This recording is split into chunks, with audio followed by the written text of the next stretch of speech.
So this patient's coming in for removal of a mobile lesion on the left side of his scalp, sort of around the temple area. I'm working with the Dr. Jane again today. I was going to have her do this procedure, but this one is a little bit wider. So it looks like it's maybe a bit of a calcified cyst, or we call it sometimes a galleocyst, or you can have galeolipomas too. And the question becomes, which one of those are we dealing with? So we delineated the margins of it. The other thing I always tell patients to be, or the residents to be aware of, is the reason I've marked these lines, you want to certainly make it sure it's symmetrical. So with your Langer's lines cutting in that plane, when you're dealing with over the ear, you want to make sure that those lines line up so it's not like a curved line or a downward angle. So you want to make sure you look at that, so that you can lose that sometimes if you just do it freehand. So this makes sure this line I know will be consistent with that when you look at the overall symmetry of his head. He's nicely shaved this down for us, which is really appreciated. I like your hairstyle, is perfect for us. And we've checked, he doesn't feel this, so this is all frozen. So this is our number 15 blade here.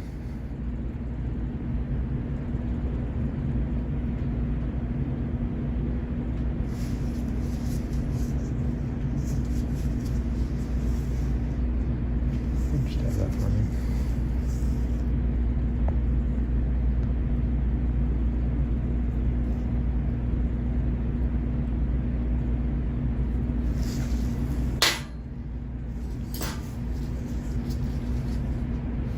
So like for most sister procedures that we do, but especially scalp ones, it's all about finding the right plane. So making sure this starts, as soon as we get below the dermis and it starts to open up, then we'll know that we can dissect this down more. And again, like any other spot we look at, what's critical, bleeding planes are critical. So the scalp is a big blood supply, so we want to make sure we're not putting him in a position where once we start, it starts to bleed down either into his face or onto his chest or those type of things. Seems like a minor issue, but you want to make sure you consider it so that you have good procedural flow and you don't find you're panicking when all of a sudden something is extending into a spot that we don't want it to be.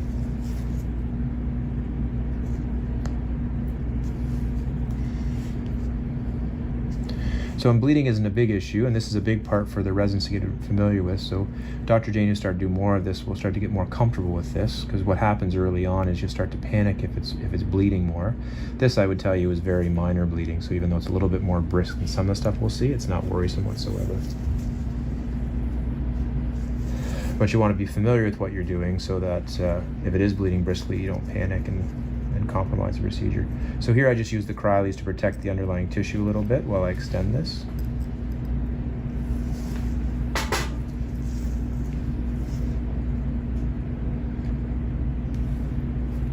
It's not hurting at all?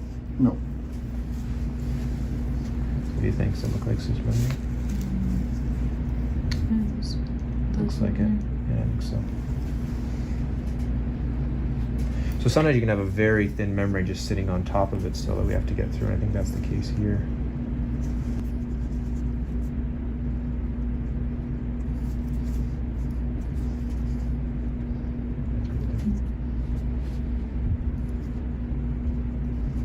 It's hard to see because how much you bring up is on top of it. You can see that that's the cyst capsule there. I'm trying to show you that you can kind of see it there. You see that? Gonna be hard to show. See that little bit of membrane there? Yeah. There's just thin adhesions on top of it, which is why it's not quite opening up as much. And once I get below that, stab that just a bit. Just watch your fingers there.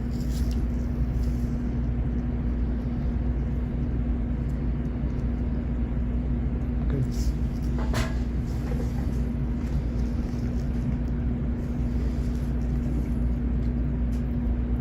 So now essentially all we want to be doing is dissecting this down on both sides. Try to open this up and see if we can get that out. So now I can easily see it, so that's the cyst membrane that's there.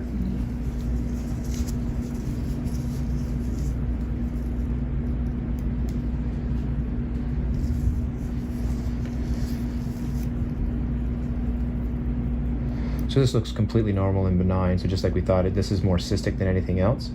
So what would you see here that would make you worried about that? So let's say we were doing this, we were telling him that it was just a cyst, nothing to worry about, and now we saw something that made us worry that this was actually precancerous or cancerous. What type of things would you look for? Like tissue that's not tissue that's not like cauterizing properly, or Yeah, so that's one thing, but you'll get familiar with what normal tissue is. So my point being is, and I know you've done enough of these that you're looking at this and saying this is normal tissue. And that's sometimes difficult to sort of explain back to the patient. But if this was like really vascular, like if it was purplish, reddish, black, these type of things, then I'd be a little bit more. And sometimes you can get that from oxidizing, but a lot of times it indicates there's a larger blood supply there, so you may be more nervous with things. Also, in terms of adhesions, how much it's stuck down in and of itself can sometimes give you some trouble. So the more adhesions, Not necessarily, but I'm saying sometimes when you're trying to dissect it down and realizing it's more problematic than you thought, it might be tethered in such a fashion you're like, wait a minute, what's going on with this? This has none of that. So this is all I'm doing here is just trying to dissect it down enough. This may have some adhesions underneath it, which I'm running into now, but not from a problematic perspective. I'm just going to stand up a bit. Where would the vascularity be? Where would you see it? Like on the actual capsule or around it?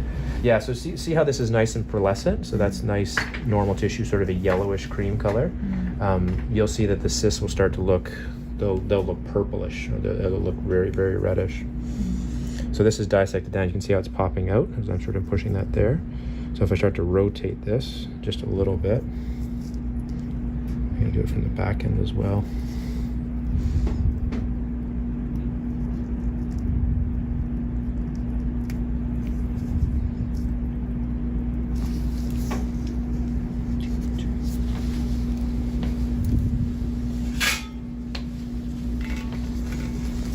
And see that just came off of it? See that membrane that's right there? Yeah. That's what was holding it in place. Let's come out. That's it down there. So this is certainly just consistent with a pilar cyst, which is what we had thought would be most likely. So when we incise into this, we should just see keratin that's coming out, which would be that clear sort of material, which is just what that is. And that just confirms with it our diagnosis, right? So now we know the capsule's entirely out, so we'll send that off for pathology. Scoop that out for me. And that's where, just in progressing slowly, we now know that the entire thing is out, and we have no concerns about recurrence or anything of that nature. And that's why generally I'll always prefer to take them out intact. Again, I've mentioned this a whole bunch of times. I completely respect my colleagues and how some of them like to rupture the membrane, and they can do fantastic work with it, but I always am nervous about how confident we are that this has been fully removed if you start to break the capsule down, especially if it's friable. So just going to grab some suture material so I'm in your view. I'll give it to you. So this is our 4-O-Proline. Just add that for me. And you're comfortable? Mm-hmm.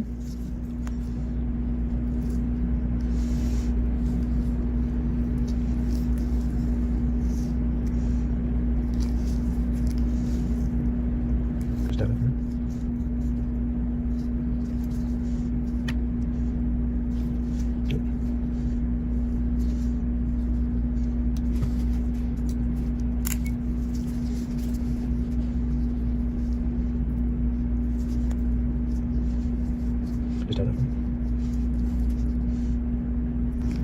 So why don't we bother, this is still oozing a little bit, why don't we try and cauterize those bleeds? You know the sutures will capture it at some point? Yeah, so and what's that process called?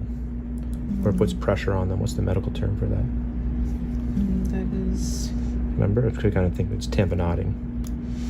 So this is why when you see this happening, certainly if you're dealing with other areas, you want to make sure that deep bleeds, that you're actually cauterizing them or tying them off. But with the scalp, you're going to be encircling those with these stitches. And I've, knock on wood, I've never had a hematoma in a scalp lesion, like ever, as long as you put your stitches in properly and seal that off. Just put pressure on that for me. Now sometimes if you have really active bleeds, see what's happening here, these needle drivers, this set here, it's becoming a bit dull. So this set's on its way out. That's why it's slipping a little bit, sorry. See how that doesn't grab there? The teeth are becoming a bit worn. So sometimes this one's not bad at all, but if it was really actively bleeding and we were worried about, you know, how much pressure was there, we'd put a pressure dressing on this, so almost like a turban that he would wear, just for the first couple hours, just to make sure that that settled back down for him. Just have that for me.